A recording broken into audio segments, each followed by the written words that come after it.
سعيدين جدا باليوم ده ان شاء الله يكون يوم عن الحضاره النوبيه ونقدم لكم اليوم طبعا بروفيسور هانس يعني شرفنا قبل كده سنتين في محاضره عن مدينه والحلفه واليوم حنقدمه عشان يواصل او بشكل تفصيلي يتكلم عن الحضارة النوبية والتراث النوبي وضرورة المحافظة على المناطق الأثرية في شمال السودان. فالبروفيسور هانس كان ضمن حملة اليونسكو لإنغاذ آثار وادي حلفة قبل عام 64 يعني قبل بناء السد العالي. فسعيدين جدا بأنه هو تكفل المشاق وحضر المرة الثانية لحضور لإلغاء محاضرة عن الحضارة النوبية والتراث النوبي. ويلكم مستر هانس. شكرا. مسكاغنا.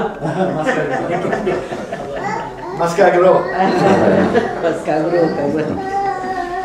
Or as I have learned also that in Aswan, the Nubians in Aswan, in Elephantine, they say Minibu or Miniboro. So there are different types of Nubian, as you know, different dialects. It was quite a marvelous thing for me. 50 years ago, 1960, I came to Wadi Halfa and I started my excavations there, just at the border between Egypt and the Sudan. And because I worked only in the Sudanese part of Nubia, between the border to Egypt and opposite Wadi Halfa, and also in the second cataract, which was a marvelous place to work in for an archaeologist. And it is also marvelous to come from Sweden, from this country, where I worked as an archaeologist before, down to Nubia. It was a little bit of a shock before, in the beginning, but then I became a Nubian in my heart. So it was quite an experience for me. Now I am getting a bit old, so I'm not taking part in any excavations any longer, but I can sit at home and write about Nubia still. And I do some teachings also, but I'm retired, as you understand. But now, first I would like to show some pictures from Nubia as it was 50 years ago. And some of you have seen them already, but you don't mind to see them again, I suppose. So there are some old pictures from the landscape and from the people of Nubia. I shall try to stand on the same spot so you can film this. You know, all where Nubia is really the whole area between Aswan here, along the Nile, down to the fourth cataract, but also where they talk Nubian today. But in the old times, they may have talked Nubian all the way down to Khartoum. So this is how it looked. We can perhaps put up some of the lights. Is it all right? Yes. Is it okay? How about the camera then? It's good. It's okay. It's okay. And this is just a picture just before, to the north of Wadi Halfa, and we are looking north towards Egypt in the background there. And it's very nice memories from the Nile. Of course, I was crossing the Nile and the sailing boat every day. There was no ferry. So sailing boats were my life. And Wadi Halfa is shown here in the background, in the mosque, the Friday mosque there. And also at the Nile, there was a small museum in Wadi Halfa, Mataf.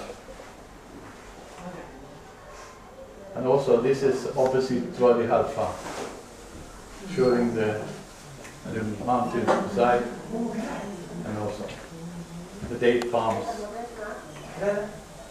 Here's the harbor of Wadi Halfa, where the boat from Aswan landed, and also a lot of feluccas.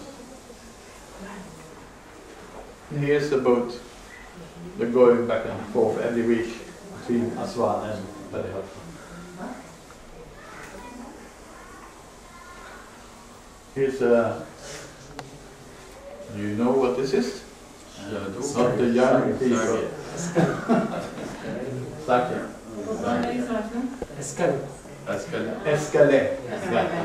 That's right. So this is Escalade just opposite Wadi Halfa, really opposite. And that was also a spot where the sailing boats were crossing over to the city, to town. And here's the second cataract, which was quite a marvelous area with hundreds of small islands. It was quite marvelous for archaeologists to jump from island to island here. There were some crocodiles too, actually here.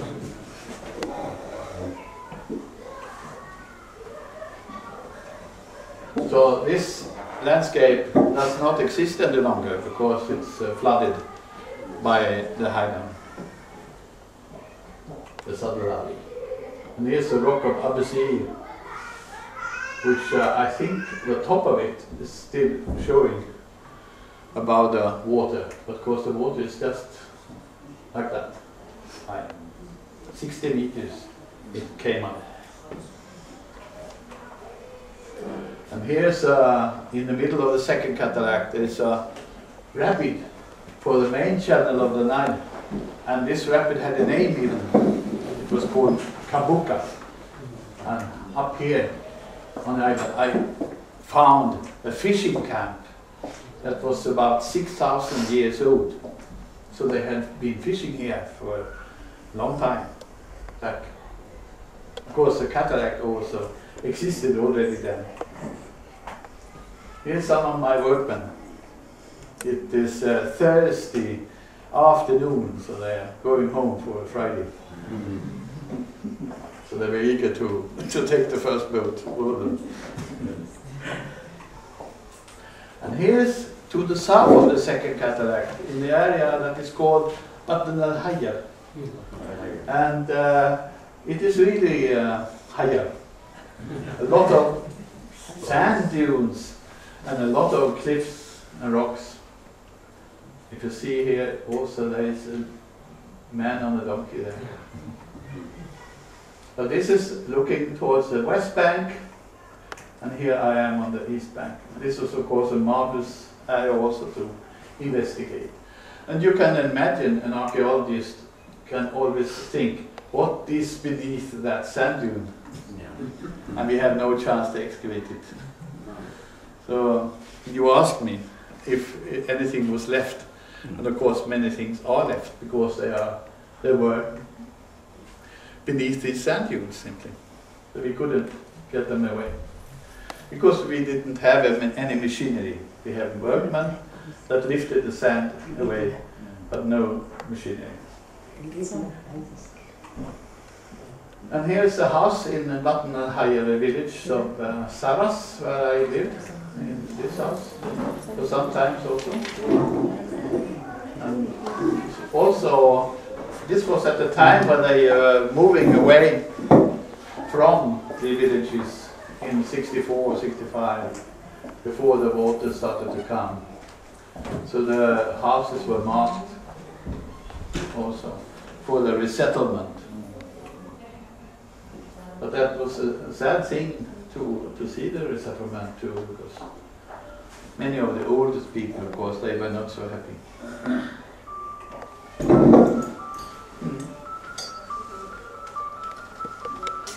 very friendly people, Nubians, all the friends that I got there, that were very nice.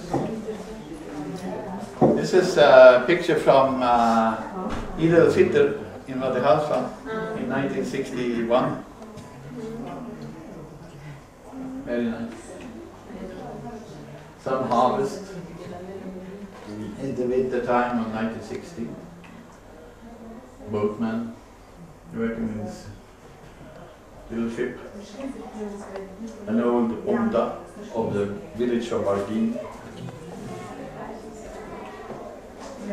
A boatman again. Some girls. They were looking at some excavations that I had. Some of my workmen too.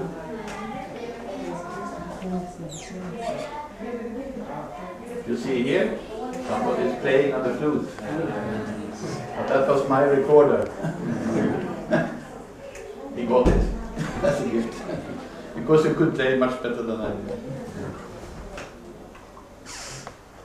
So one part of the Nubian heritage, it is the landscape and the people, the pictures of them. The pictures and all the stories too. I hope that they have been able to record the old people telling the stories from Nubia. Because that is very, very important too. And we have many, many pictures, and I have been talking about that for UNESCO, are trying to collect as many pictures as possible in the documentation center in Cairo and in Aswan. And I hope also that the same thing could be done in Khartoum. But the international salvage campaign, that was it was a very important thing, of course, for Nubia. We had a great job in front of us. In 4 years' time, we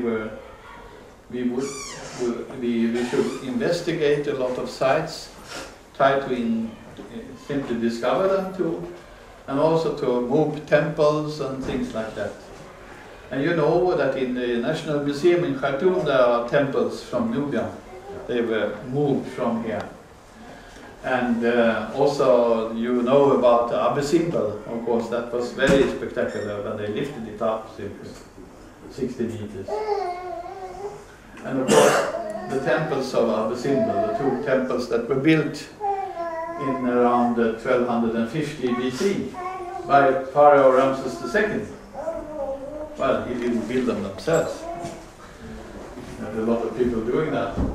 But this is the original place, showing how it looked like, the big temple and the smaller temple. Now they are up here.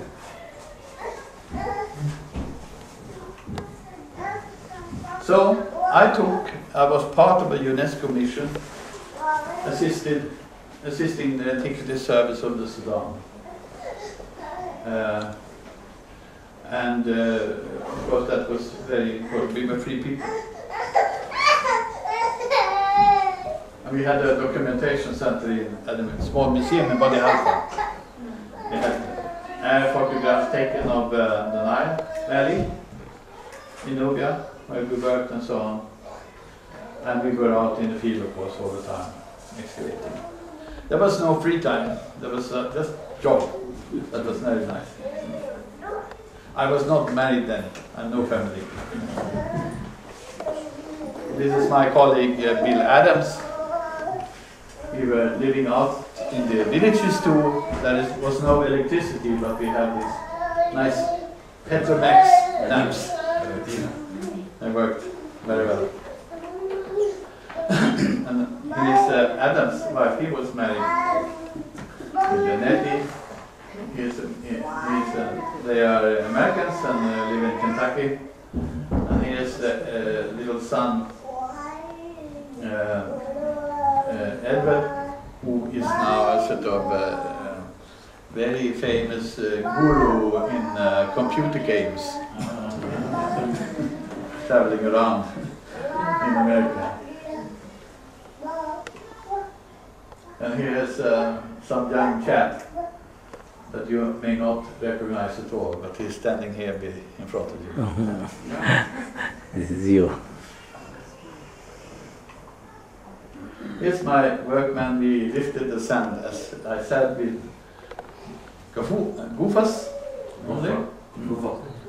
Yeah, goofa. What do you say? Goofa? Goofa. Yeah. Yeah. But that, okay, that was okay.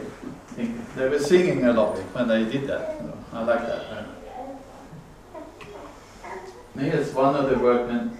He was Rice, Josef, and he was very skillful excavator of the burials that we found from about 3000 BC, 5,000 years old.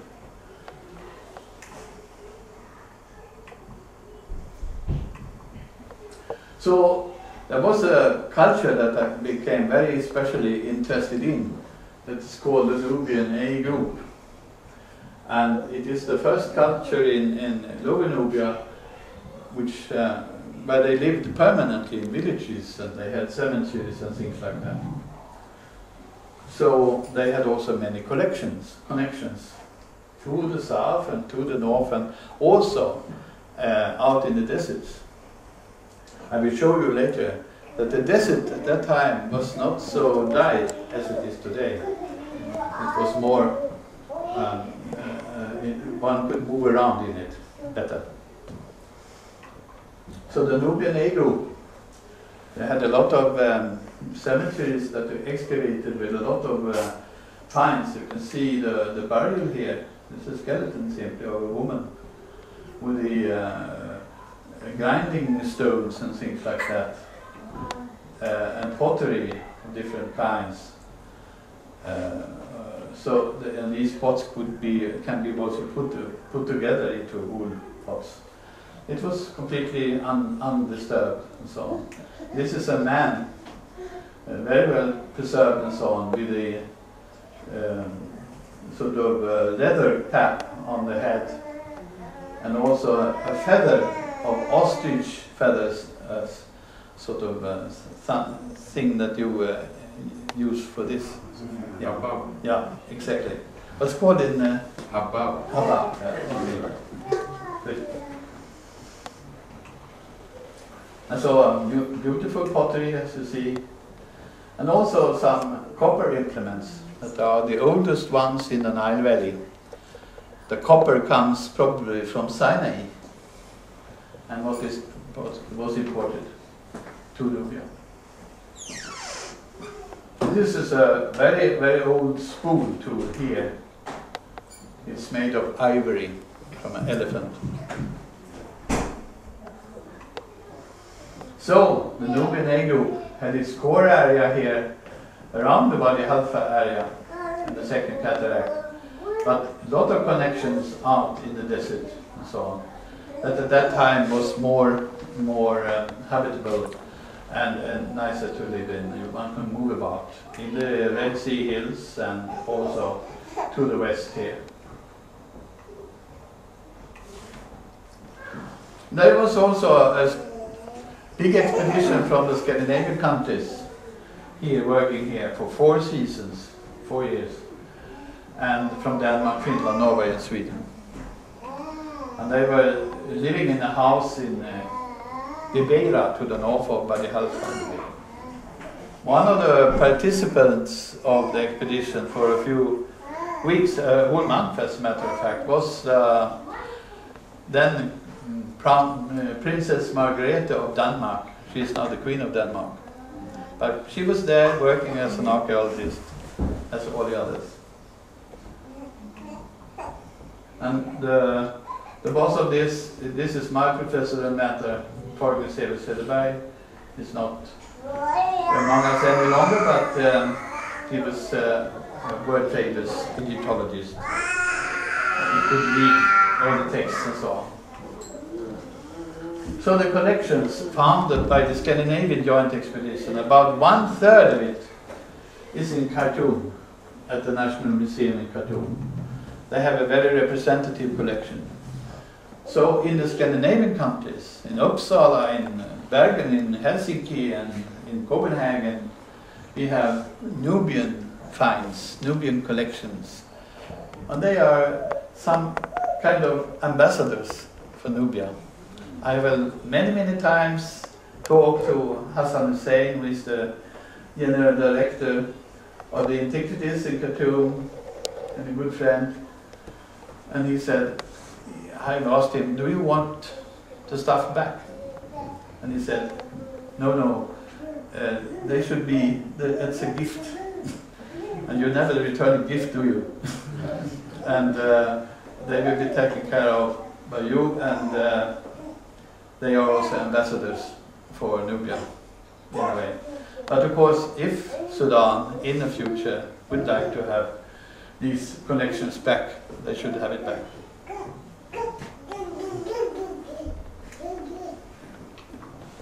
So, it's all stored in Uppsala, under the custody of the university. I'm a member of that university. So after the big campaign that ended in 64, 65, 66, when the water came, many other expeditions were working further south. And there was a lot of excavations in Kerma. You know where Kerma is? Yeah. So that is the oldest kingdom in the Sudan, and the oldest kingdom outside Egypt in Africa.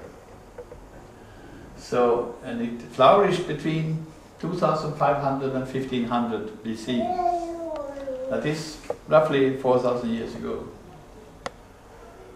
And now we have a period also called pre-Kerma. That was contemporaneous with the cultures that I worked with in Nubia, further north. And here I'm sitting there, you can see there's an old man there. And here's Charles Bonnet, who's leading the excavations. And here's Francis Gus, who was excavating on Sai Island and so forth. So there. Sorry, not 1960, yes? Pardon? Not 1960. This photo. Yeah. When did you take it?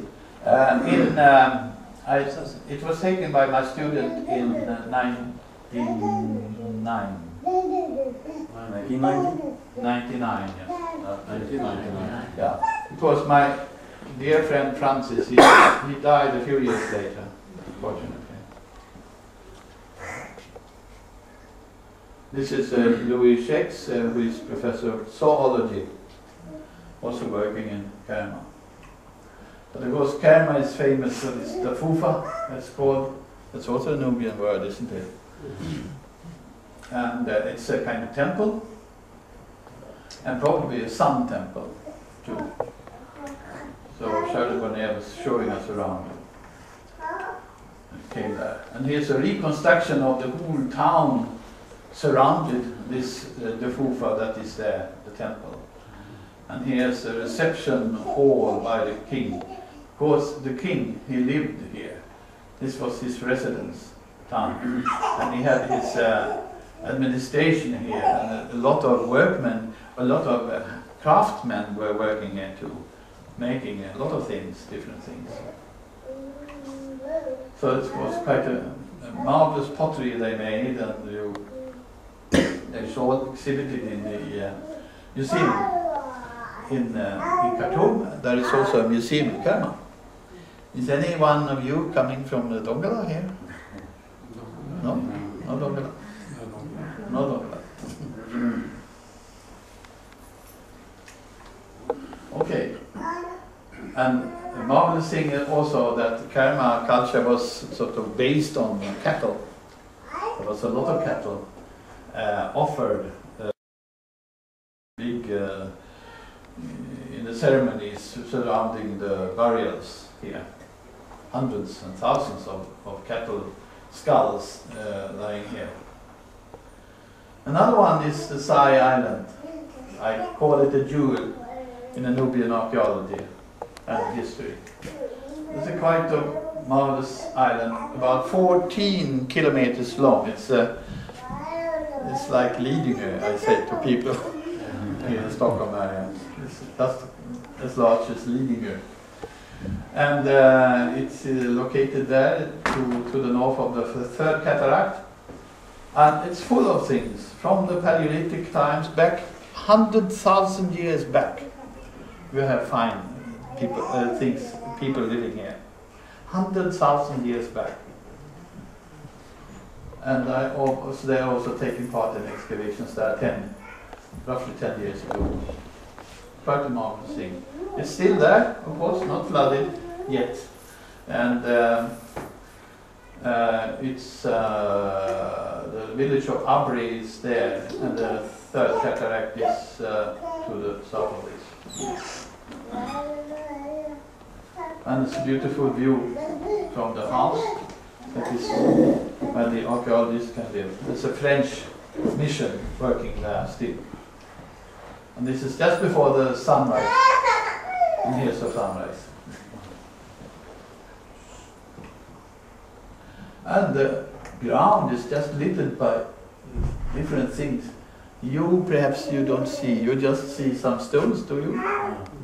Well, I am an archaeologist, so I see potsherds, I see some tools made from the Stone Age people, and things like that.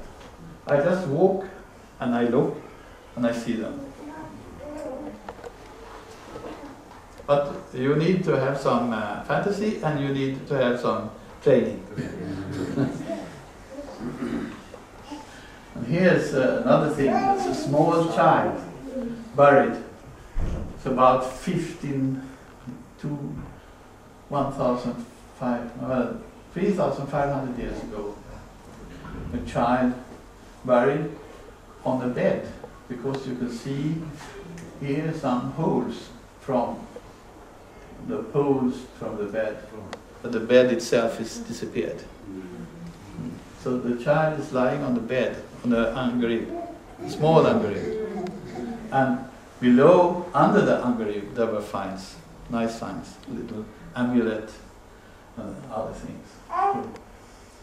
It was extremely difficult to excavate a child buried like that because the bones are so fragile.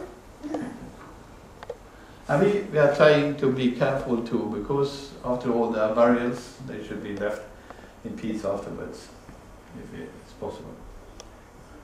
But, you know, what can we do?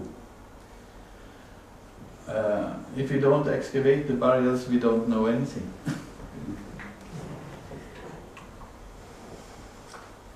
I can tell you that we have Kerma, we have Sai Island, we have things that are still there.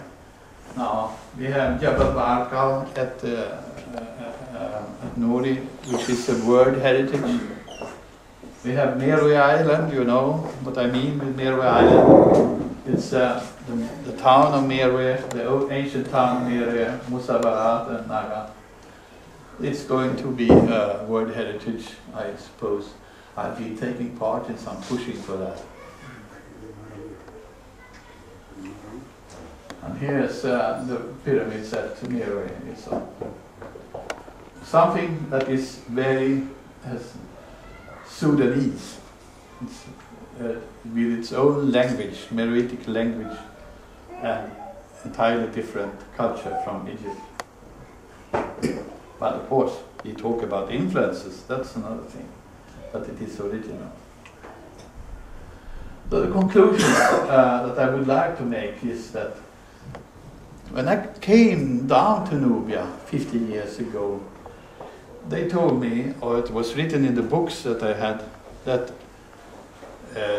the Egyptian civilization was created by a dynastic race coming from Mesopotamia, which is the Euphrates, and where Iraq is today. And that is what was the sort of truth then.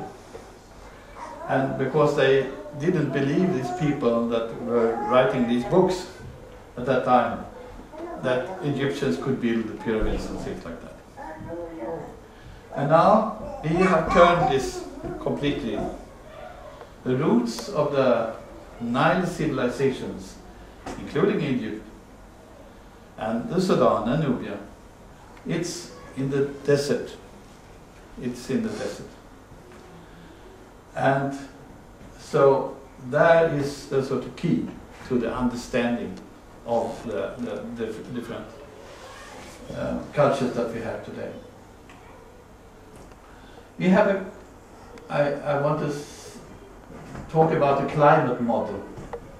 Let us say that 12,000 years ago, that is a long time, isn't it? But for me, it's not so long. But 12,000 years ago, it started to rain in Sahara. Before that, it had been a bit drier. And the lakes were formed, and there was a lot of fish, and a lot of plants, and a lot of animals, and a lot of human beings came to Sahara and lived there. They lived usually around the lakes. At the same time, the Nile Valley had very high floods, and it was not a nice place to live in. And then it became drier in Sahara, about 7,000 years ago. So we have something that we call the Nilotic adjustment. People started to move towards the Nile River, the Nile Valley. So then it was drier out in Sahara and more and nicer in the Nile Valley. And the seasons that we have now with the flooding and the dry seasons and so on, that we have had until the dams were coming, of course, started at about that time. So we have a lot of exchange between the Nile Valley and the desert. One movement towards the Nile Valley, but also further south, an exchange between the Nile Valley and the desert. Because the desert was then not the desert, it was a savanna. We have all the pictures of giraffes and elephants and everything there. It was a savanna. There's a lot of fishing going on here. A lot of intensive collecting of wild cereals like sorghum and hirsch and things like that. And these were cultivated later on here. And also cattle were starting the pastoralism with the local cattle was starting here about 8,000 years ago. Only in northern Egypt, in the delta, a bit further south, was a movement of sheep and goats, and wheat and barley came from the east. But the rest was indigenous. You understand? Yeah. So it means the whole development here is really a development that belongs to northeastern Africa. And we don't have to have a dynastic race coming from a certain thing to explain things.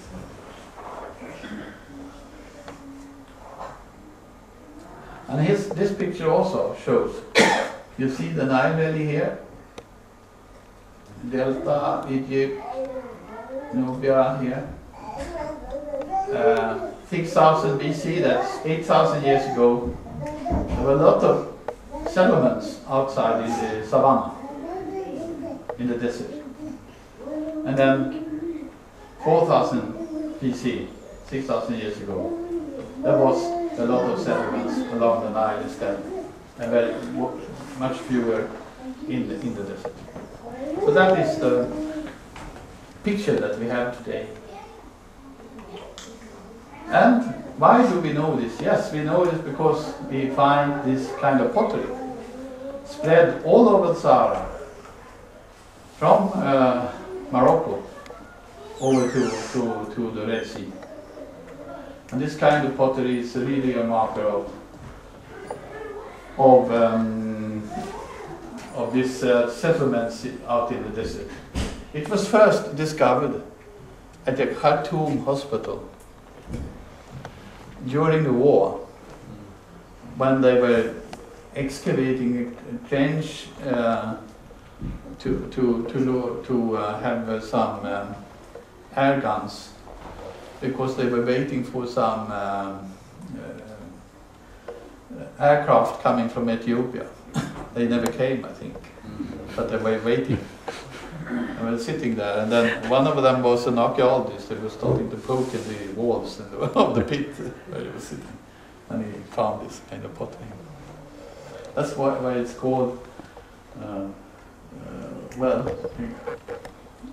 he was the first commissioner for archaeology in the Sudan in 55, something like that, and in 55 years. His name was R.G. Arkel. He was an Englishman. But never mind. Now we have a lot of Sudanese specialists on this also, working with the pottery. And of course, pastoralism, which is the key to a lot of things. They moved about in the savannah with their cattle and their dogs and so forth. They were wealthy. They had a lot of social differentiation, hierarchies and so on. They were also taking part in the trade. And I end with this Narmer palette, which is one of the most grand pieces of the museum in Cairo. It was discovered in Hierakonpolis. It's showing, it's from the time when Egypt was a united kingdom, when the northern part and the southern part was united, 3000 BC. And this is the first pharaoh here. But he has a lot of things. He is having things from the sort of pastoralism in Sahara. He has a bull's tail. This is a cow, goddess, and there's a bull here too. There's a lot of symbolism that comes not from Mesopotamia, but it comes from the desert, from Sahara. So the roots of the Sudan and the Egyptian civilizations, they are in the desert in Sahara. That's how it stands now.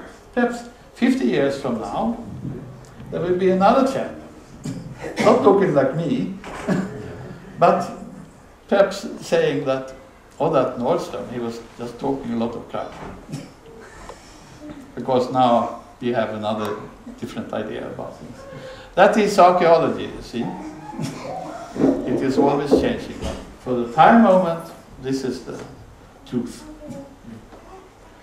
So this is what I say. Thank you for your attention.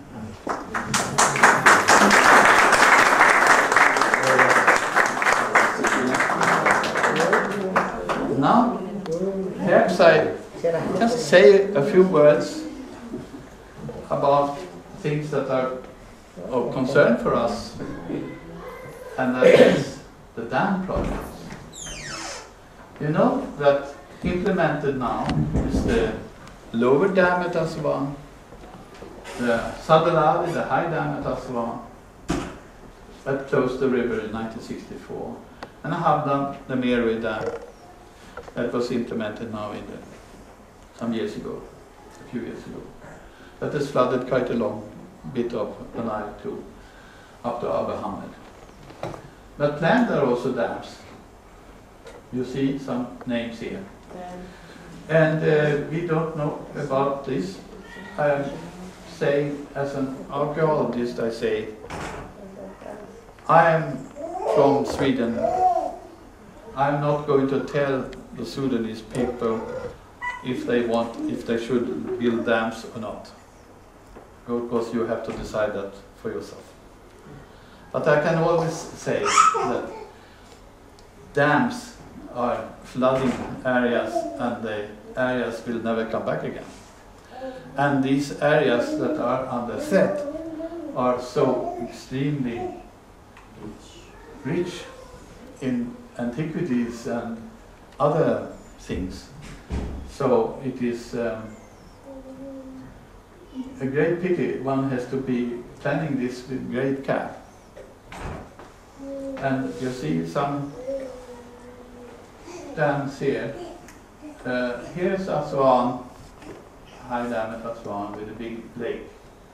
That is 500 kilometers long. Lake Nasser, Lake Nubian. And here it's a plan at the Dark Cataract. It's some project going on at Kaibai further south to the north of the Third Cataract. And also here at Mograt and Shea Lake at the Sixth Cataract down there and Upper Atbara too. And we are following this because we are concerned with it. I'm a member of the International Society of Nubian Studies. I've been a member all the time. And of course we want to give advice as much as we can. So we have very close contact with the Ministry of Dam Implementation in Khartoum. It's very important for us to explain what kind of treasures are there. So, and I talked to you before about Meroe, which is here, which is going to be, I hope, World Heritage. And also the Nuri Jebel Barkal is here, it's also a World Heritage now. So this is important to it's not only the thing of the Sudanese people, it belongs to the world. So this is what I want to say. Please, if you have any questions, please come.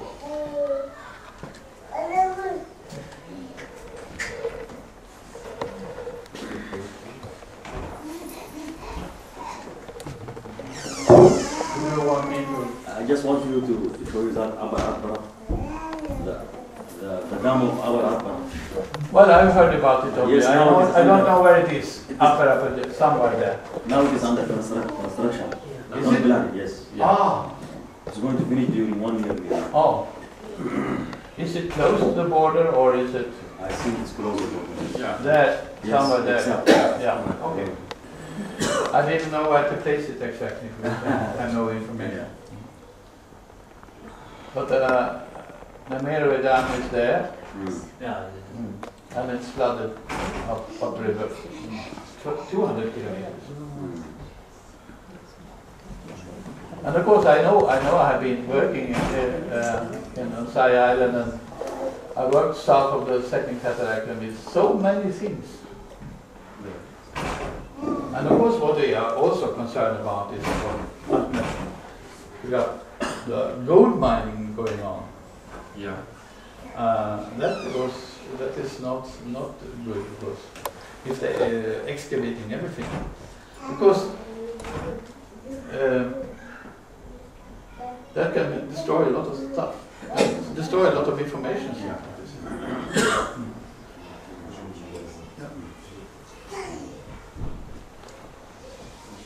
But plundering, of course, that's going on all the time. And that is usually the base for that is that people in London or New York, whatever, are buying things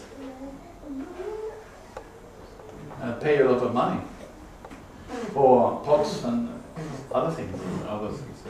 Yes, that is, of course, they should stop doing. I don't like this antiquities trade. Yeah. This is destroying a lot. In Italy, they are plundering all the time. Now, the dream of the young people now is either to go for mining of gold or to have some for savings. Yeah. And this is the dream of these people, because they are disappointed. They are for a lot of things. And the government, of course, the government is want the people not to concentrate on living in Khartoum. The government want the people to have a dream, like American dream. The dream of the young people now is to have money biomedical excavating or mining gold, and antiques from the ancient time, or sell it for so as to have a lot of money. This is the problem. The problem is economic. But I can say that my experience from 5 years in Nubia is that there is no gold. One is finding very, very little gold. Very, very small pieces of gold sometimes. Because these sort of big tombs, they are always plundered. There's only one tomb that has not been plundered in a rich tomb, but has not been plundered. And that is the tomb of Tutankhamun, which is of course full of gold. But, I mean, all the pyramids, all the big tombs, they're usually empty. Of course, they started to plunder perhaps a few hundred years after already. So it was plundered already in ancient times. I have been digging so many places, and it's always, somebody has always been there before. Not archaeologists. But of course they were looking for gold perhaps, and I was looking for other things. So I was happy anyway. Yeah. You see, you said that you have contacts with the Minister of Dams in Sudan. Yeah, not me exactly, but that is the community. yeah. It is the International Society for Nubian Studies has established that contact. But at the affect his decision about the dams. According to the latest information that I have, it is some contracts being made, but no clear decision to build any of these dams. Not yet. So it's very difficult. So as far as I understood from your words, this area is still, there is a lot to be excavated, right? Oh yes, very, very much so. Very much so. Even we can excavate that for 100 years. There will still be things left. That's so rich. It is just as rich as Egypt or Mesopotamia. Because Nubia is considered to be one of the richest, archaeologically richest areas in the world. So this is something to be proud about.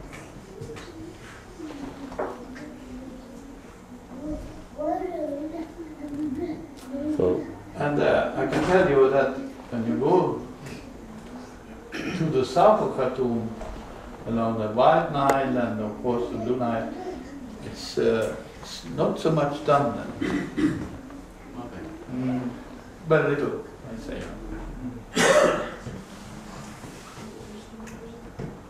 I have Italian colleagues that are working just south up on the White Nile, Donatella, Musa. But very little is done up in Atbara, I think, here. And I'm, well, I'm not going out in the field now anymore. No. It's something. Is anybody here of you young people going to be an archaeologist?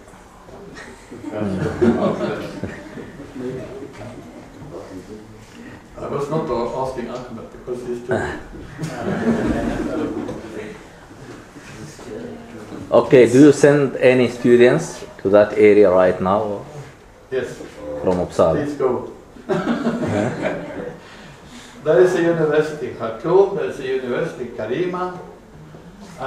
These are good ones. So, and good teachers, professors. They have no money for us. No, for us to. that is more difficult. That's more. That's more difficult. It's true. It's true. But of course, there must be a balance between what is needed in the country like Sudan. You need energy. You need cultivation. You need food and water and things like that. So these are, of course, the primary things. These are the primary things. But when I came to Nubia, I asked them, when I saw this, do you think that archaeology is any useful? I mean, you need some other things, more medical care and everything. But they said to me, we need also a history. So when I came down to Nubia, more or less, there was no history. It started in 1821 or something like that. So now we have extended it back to 8,000 years back. More than that. That's the difference. Do you still visit Sudan? Pardon? Do you still visit Sudan? No. I have not been in Sudan since 1999. No. I was working on Sai Island then. But I haven't been there since then. I would like to, but we'll see. And what can you tell this new generation about their homeland? Because we know our homeland. We live there. Well, we live in a very interesting homeland. And with a lot of history, with a lot of interesting history starting way back.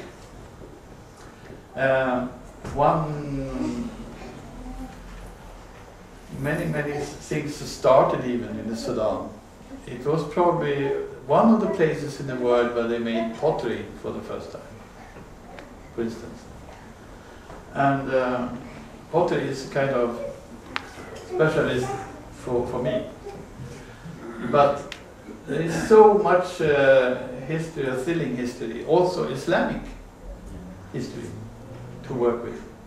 So, which is very important too. It should not be disregarded at all. It's very important. So, it's a big, northern Sudan today, even after the division, it's a very big, very interesting, thrilling country. I am not regretting 1 second that I went there 50 years ago. Even if I got hepatitis. I'm not going to keep you from eating now. Thank you very much.